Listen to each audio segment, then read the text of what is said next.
All right. Y'all look at that thumbnail. Y'all see the title, bro. Hey, we got Death Battle, bro. Death Battle, bro. Death Battle, bro. Yo, Kratos, on AO, it's W over here on Kratos, bro. Y'all already know who I'm giving it to. Kratos, nigga. It is what it is. Well, I can't never say but the name, but I played the game, and that's a cool game too. But yo, it's Kratos over here, son. Let's get it, bro. You already know who I'm giving it to, bro. You already know. Can't beat a god like that.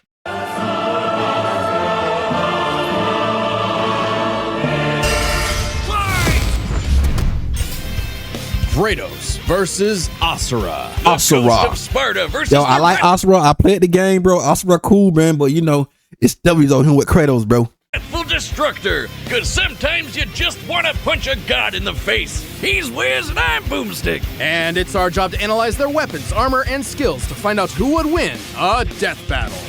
But which Kratos we using? Are we using the young or the prime? I mean, the mature one, or like when he was in his prime? In the beginning, the Primordials waged war across existence, a series of cosmic clashes that birthed the universe. Boom! Now that's what I call a big bang. From Ceto's death, the oceans would flow. From Uranus's strikes, the stars were spawned, and so forth. Thus, the world itself was born from violence. Starting the whole messy cycle, Uranus was overthrown by his Titan son, Kronos, who was overthrown by his Olympian son, Zeus, who battled his own son, Kratos. As a classic bastard child of Zeus, Kratos was left among Spartan mortals, far exceeding all among him. He became a fierce warrior, winning many a battle, until finally cornered by ruthless barbarians. Ares, destroy these guys who are kicking my ass, and my life is yours. A deal was made, and Kratos was joined at the bone with the Blades of Chaos, a set of chain swords and basically a badass whirlwind of flame and steel. But Ares had a scheme. While doing work for his god, Kratos accidentally murdered his own family, permanently marked by the ashes of his wife and daughter. He was, forevermore, the ghost of Sparta. So he was kinda understandably really pissed off. Time for a new god of war. The gods were crapping their togas in fear as the new god of war took out his rage on all of them. And got some new gear out of it too. With Poseidon's trident and Icarus's wings, Kratos dominated both sea and sky. He also has a tendency to carry powerful severed heads, like Medusa's. Rage. And the claws of Hades could steal souls, even the soul of Hades himself. Should have thought that one through, man. Neither Perseus or Hercules were a match for Kratos, nor was Helios, the sun god capable of moving stars and spreading light across the entire underworld. He fought Atlas, the Titan of Strength, who broke the load-bearing pillar of the universe. So Kratos forced him to hold up the cosmos on his own instead. And he could do it with just one hand, according to the novelization. Even his grandpappy Kronos failed to stop him. You know, the guy who overthrew the primordial that punched the universe into existence? Causing shockwaves that moved over a quadrillion times faster than light, a frankly incomprehensible feat. Then there's Daddy Zeus, who proved a serious challenge, until Kratos drew perhaps his ultimate weapon, the Blade of Olympus. It can make tornadoes, lightning, force fields. Oh, and it can stab the hell out of you. I remember that, bro. I played the game, bro. I remember that, bro. That sword was nasty. Siphons godly energy and could pull enough to even kill Zeus. Like father, like son. Even while Kratos ultimately released hope across the Greek world, he could only do so after annihilating everything. Like a badass, he was unstoppable, non-stop killing and sex and even more killing. And yet, he couldn't be any more depressed. His wife and daughter were still gone. What was he to do? He didn't know. He wandered aimlessly for years, somehow stumbling into Norse mythology where he met Faye, his second wife. Good start, buddy. Kratos had a new lease on life, but he could not escape his past mistakes. There's a reason he hid his swords in a dingy basement. Even so, Faye insisted he could do better. So he became a dad to a new boy. Easily the toughest task he ever undertook, especially after Faye unfortunately died of a mysterious illness. Damn it, not again! But hey, it wasn't Kratos' fault this time, and Faye left the tools he'd need to keep the boy safe, including the Leviathan Axe. Far from the whirling rage of the Blades of Chaos, the Leviathan Axe was deliberate and Dang nasty, boy. mighty, said to rival Mjolnir itself. Thor wishes Mjolnir was as cool as this axe. It's imbued with ice magic and a poison even the gods fear. It can be summoned to Kratos' hand from a distance, and it even shatters souls. Kratos may have once been a sword of vengeance, but with his new weapons and a new purpose, he stood as a shield against the godly Asir. Too bad he just can't help but get in trouble with gods. But now he knew how to control his anger. Which is even more important than it sounds. Kratos' Spartan rage summons an inner strength with magical properties. I'm not gonna hold you, bro. That whole time, bro, I've been thinking like, bro, I was like, bro, please don't let them have Kratos like die in the game, bro. Like, bro, that joke be scaring me, bro. Like, bro, please do not have Kratos dying. He can even get so pissed off that he straight up heals himself. That seems like the opposite of what should happen. Not all anger is problematic, and Kratos wields plenty of new weapons and relics to channel his rage through. Like the Dropnir Ring, which can summon a bunch of wind spears. They can absorb all types of energy and blast it back. He even has relics and magic that can warp space and slow down time. Naturally, he contested with the strongest of the Norse gods, including the god of thunder Thor, who was powerful enough to fight the fire giant Surtur and the world serpent Jormungandr at the same time. Oh, and that fire giant would be the cause of actual Ragnarok. You can't defeat me, Thor.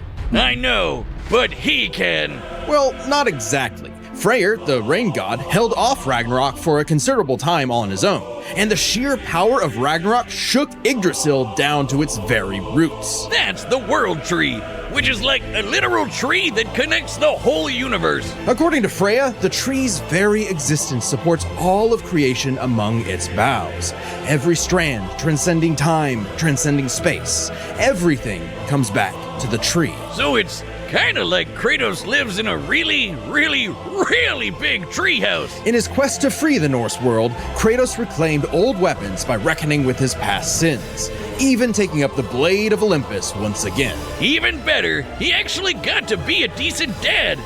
And now the boy is a man and also a bear. Kratos made a lifetime of mistakes, but this future would be different. He'd be more than he was in the past, not just a god of war, but a leader, a father, and a defender, a god of hope. That's a bar. This battle is sponsored by Robin Hood Gold. With Robin Hood Gold, you can now enjoy the Privileges are a non-return or never some as a member. Long ago, a demigod. Astra. Long ago, a demigod fell from the heavens, only to rise from the depths of Naraka after I remember playing that game right now, bro. That game was dope too now. 12,000 years. After 12,000 years, he's free to punch everything dumb enough to get in his way. He was the demigod of wrath, Asura. Alongside 7 other demigod generals, Asura served as defender of humanity against the Put him in Marvel vs. Capcom now. Goma, dark spirit monsters infesting the world. And the demigods battled the Goma by wielding a mystic energy formed from human prayer, mantra. By advancing technology with mantra, the Guardian Generals became essentially hyper-powerful mystic cyborgs. They could each harness mantra through a different emotional affinity. For August, it was greed. For Yasha, it was melancholy. I'll give you one chance to guess what Asura's is. By tapping into his wrath, Asura can take many forms for battle, like the 6-armed Vajra, a state powerful enough to subdue the embodiment of the planet's will and the source of the Goma, Vlitra. But he wasn't angry enough to put Goma Vlitra down for good. At least not yet. Of course, since he's literally powered by wrath, no enemy of Asura's would be stupid enough to do something that would make him even more mad, right? Right? Funny you should say that. God damn it. First off, Asura is not some one-dimensional anger machine. In myth, the Asuras were powerful and aggressive beings, sure, but not inherently evil, just like Asura himself. He's a warrior, but also a husband with a daughter, Mithra. And Mithra has the unique power to supercharge mantra energy, which gave Asura's prideful commander, Deus, an idea. If he could weaponize Mithra, literally wiring her up to a super weapon, the Guardian Generals could maybe finally end Goma Vlitra for good. Well, obviously, Asura wasn't gonna go along with that. So Deus framed Asura for killing the Emperor, murdered his wife, kidnapped Mithra, and then just straight up killed him. What a dick. But Yeah, true that to happened. his nature, Asura was literally too angry to die. So long as a single part of his body remains and can possess mantra, he can climb back out of Naraka, a sort of limbo underworld between life and death. Thanks to some coaxing from a strange golden spider, Golden he did spider. just that, with an all-new purpose in mind. Make the gods pay! Oh yeah, they're calling themselves gods now. Turns out they're all assholes who started sacrificing thousands of innocent people to try to power up. So Asura got really pissed off. And through his rage, Asura's power exploded, rising enough to throw giants like ragdolls, shatter whole moons, and destroy a fellow deity, Wizen. Who could dwarf the planet and wreck it with just a finger. Look at this! Asura is so powerful, his soul cannot be manipulated by the Goma or the deities. He can propel himself with mantra to fly, harden his fists to break steel, fire explosive energy blasts. And headbutt you so hard you wish you could die even faster.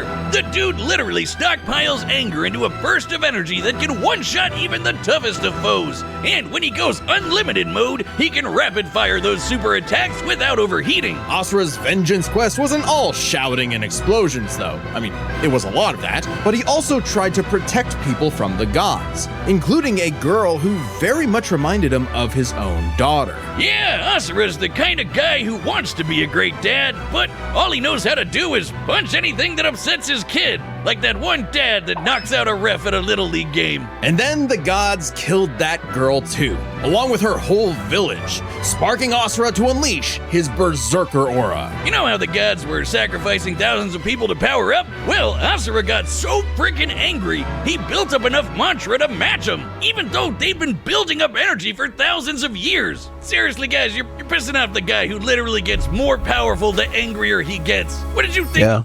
If y'all haven't played that game, y'all need to play it, bro. Classic, beautiful game.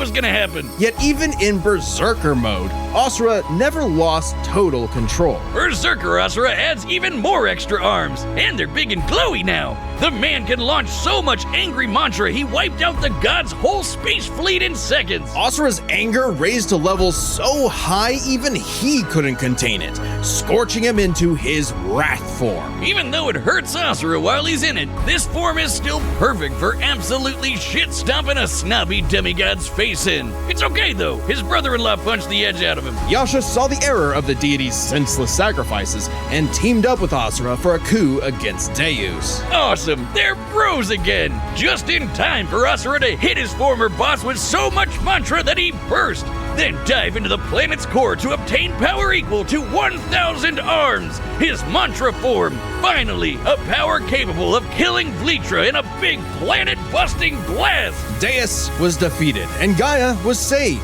Yet, Asura's wrath hadn't been quelled. Title drop! It turns out that spider that guided him was actually Chakravartin, the creator of mantra and the entire universe. And everyone's twist. suffering was part of his plan to make Asura his heir. Chakra kidnapped Mithra, because of course he did, and tested Asura in the form of a massive golden Buddha statue. Check out the size of it! That thing can literally hold a galaxy in its palm. Naturally, Asura and the statue threw hands. Enter the mantra reactor. Capable of holding 7 trillion souls, Asura instead used it as a vessel for a far greater power. His own unfiltered rage. At last, Asura could show the world his real colors. Everyone from the I remember, bro, like pressing these buttons used to get on my nerve, bro. I'm like, bro, I just couldn't stand them, bro. Like, you gotta tap, then use the analog sticks and stuff, bro. That part that used to get me sometimes, but man, it was still fun doing it. But sometimes it just get me, bro. Back then, though. humans to the 7 deities to Chakravartin saw Asura's anger as a weapon, See a that? sword for tyranny, when that was never who he was. His rage was really a shield to protect humanity, and most of all, his daughter. A shield larger than a planet. Unbound by his past limits, Asura's ultimate destructor form effortlessly punched through asteroids larger than nebulas, dodged planet-sized lasers moving 2 quadrillion times faster than light, and obliterated whole stars. Chakravartin was understandably impressed and offered Asura a chance to take his place. Asura smiled at the offer and extended his arm. Right into Chakra's face, as if he was gonna let some god trample over more worlds. Instead, he literally beat the QTEs out of God, obliterating him and his plans in a cosmic explosion. But with Chakravartin dead, so was the concept of mantra itself. Those who depended on it could not survive, including Asura. Hey, as long as Mithra was fine, it was worth it. Besides, he'll reincarnate millions of years later, still kicking ass, ready to smack a random thug, a meteor, or Ryu. Right in the balls. It's interesting. Despite the dangers of uncontrolled anger, Asura's wrath gave him the power to save everything. All because of just one thing. Some bastard made his daughter cry, so they had to pay. Now Never touch a daughter. I mean, a father's daughter. that's a god I can get behind. This battle is sponsored by Prize Billions One. I was for the last game. Don't $50. Oh, dead. All right. All right, the combatants are set, and we've run the data through all possibilities. It's time for a dad battle! Let's get it, bro. God versus gods.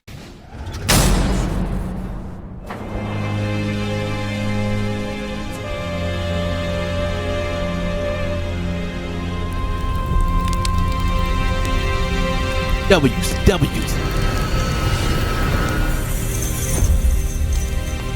God of War. Kratos, the God of War. Astro.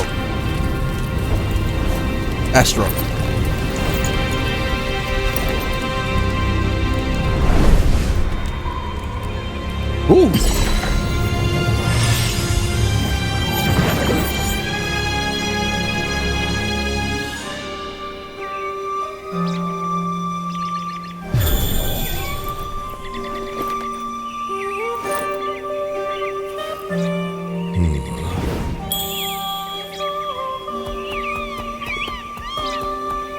I wonder did they use AI voice for this? It'd be hard if they did.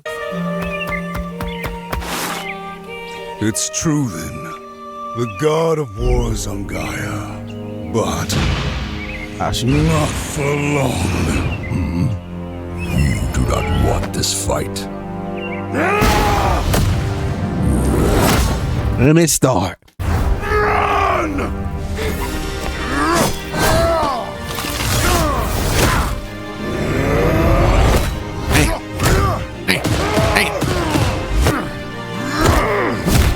There you go.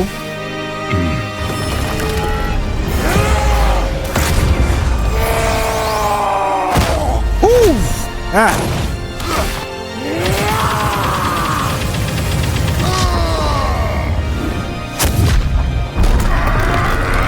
Nah, they pushing the thing hard.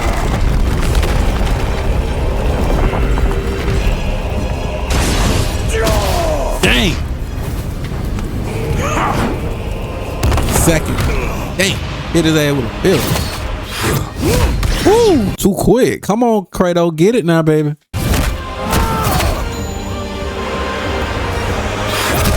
Ooh, that gotta hurt. You let your wrath consume you.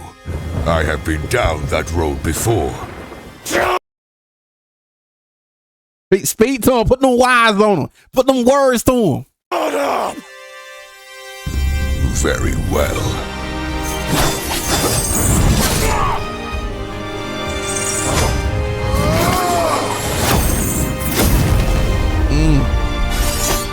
I like the music in the background too, bro. Oh, that boy.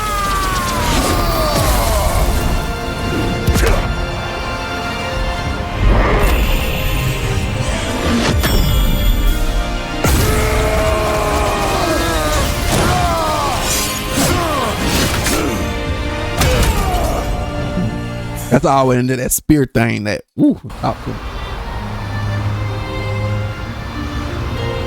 I don't want Asura to lose either now. I like him too. Uh-oh. He heard his daughter, bro. I don't know, man. This might be the power of friendship or something.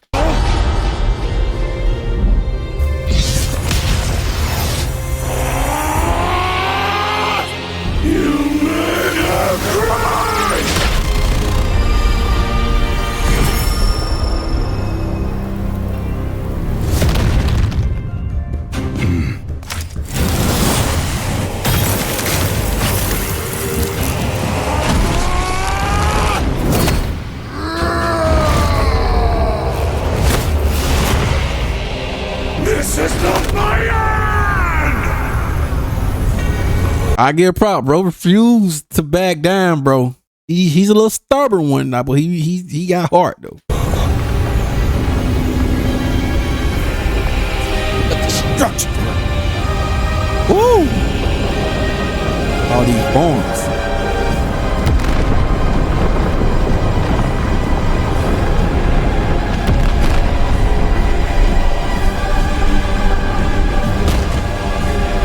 Get it, Kratos. Talk to that nigga.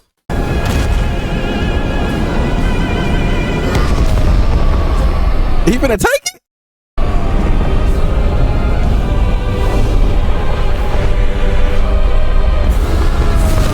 Oh, he holding it?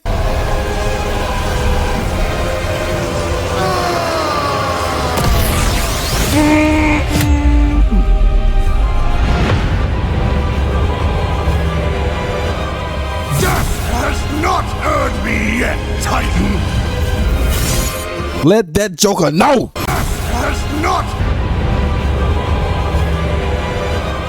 Death has not earned me yet, Titan. We said death did not what? Earn me yet? Death did not earn me yet, Titan, or something? Death has not earned me yet, Titan. Death did not earn me yet, Titan. Let him cook. This is why Kratos that guy, bro.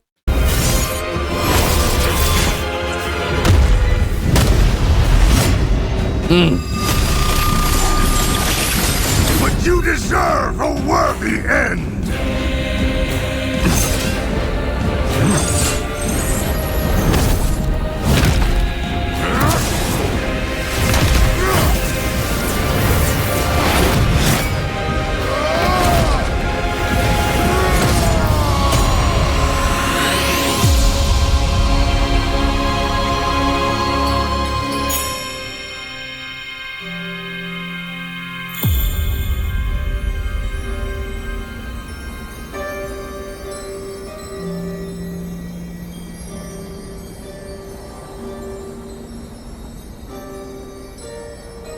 I mean, I do hate the fact that my boy got to lose though, man. But bro, it's Kratos, man. Come on now, it's Kratos, bro.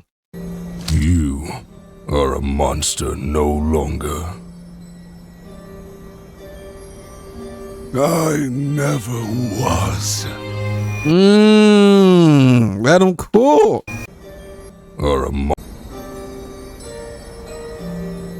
You are a monster no longer. I never was. Let that go cook, bro. Let him talk, man. That's a boy, man. Stop playing with him. Dang, they probably gonna goddamn what's called a Kratos forever now. They probably gonna hunt him forever now.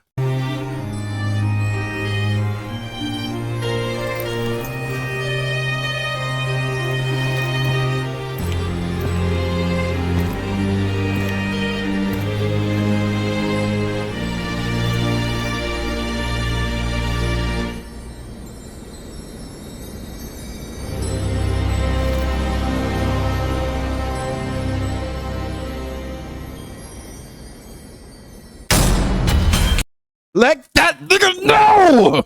Hey-o! Well, I guess Asura's wrath really is gone.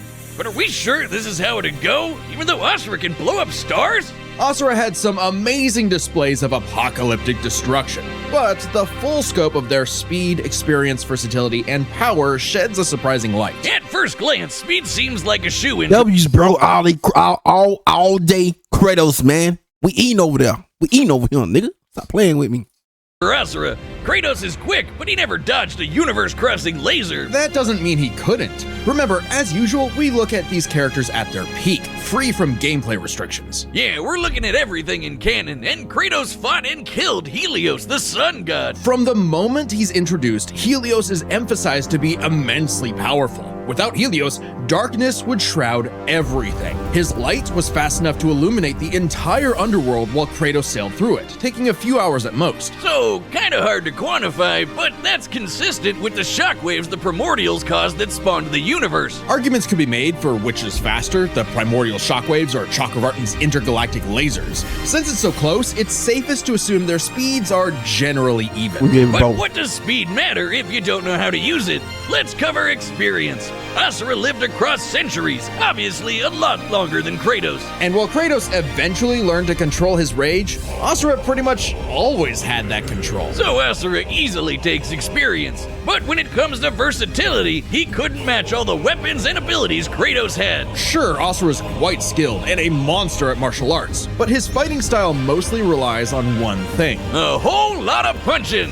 Kratos' weapons, magic, runes, relics, and even his rage gave him far more options in combat, slowing down time, healing injuries, and most importantly, multiple weapons that could drain a variety of energies, like mantra. Yeah, when Asura loses all his mantra energy, that's it for him. So the Dropnir spears and the Blade of Olympus gave Kratos exactly what he needed: versatility, and multiple ways to finish this for good before Asura just comes crawling back out of the underworld. If he could. Asura's resurrections take years or whole centuries, days at best. But all this assumes Kratos could match Asura's crazy strength. All roads lead to power, which should go to Asura, right? Look at what he can do! If this came down to who made the bigger kaboom, he'd kick Kratos' ass in 2 seconds. But a closer examination of their feats reveals the truth.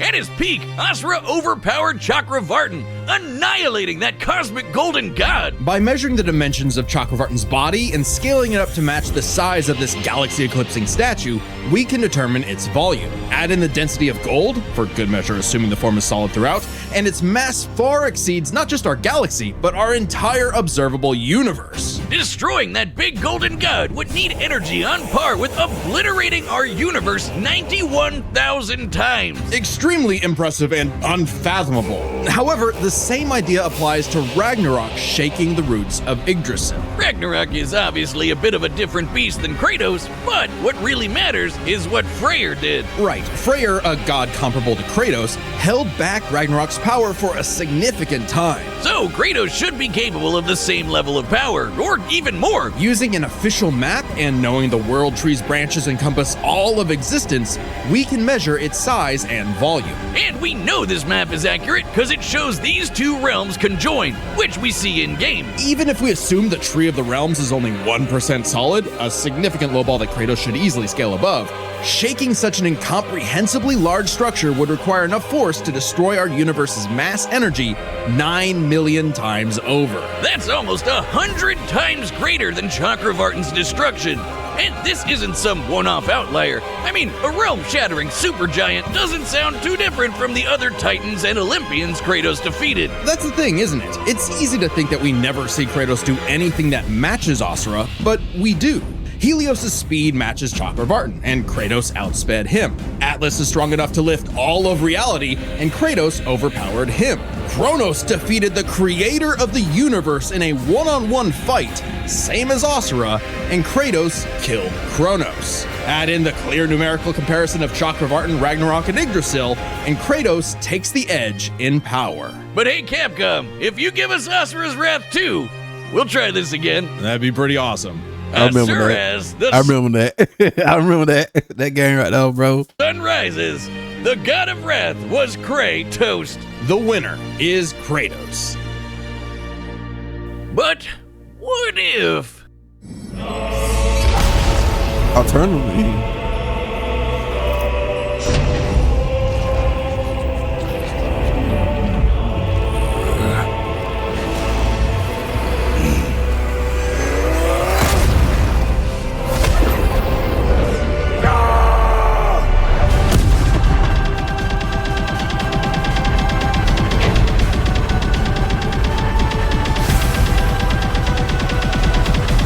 God.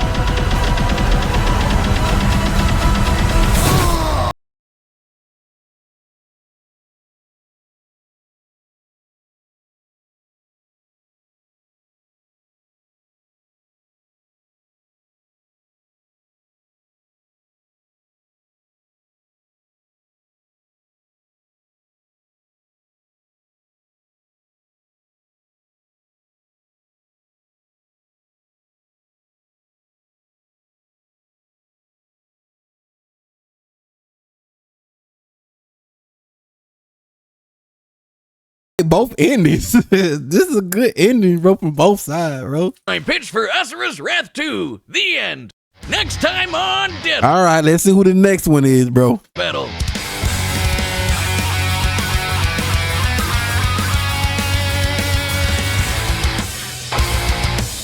Oh, wait, who that? Wait, Subscribe and join. Ghost versus dang, wait, ain't Spawn, bro. You know who I'm getting Spawn, bro. I rock with him, bro. I rock with him all day, bro. But you already know, man. I'm going with this one, bro. Even though it might be Ghost Rider, but bro, we rocking Spawn, whatever his name is, over him, baby. You already know. Link up in the description now. That good stuff, man. I'm out. Let's be sick.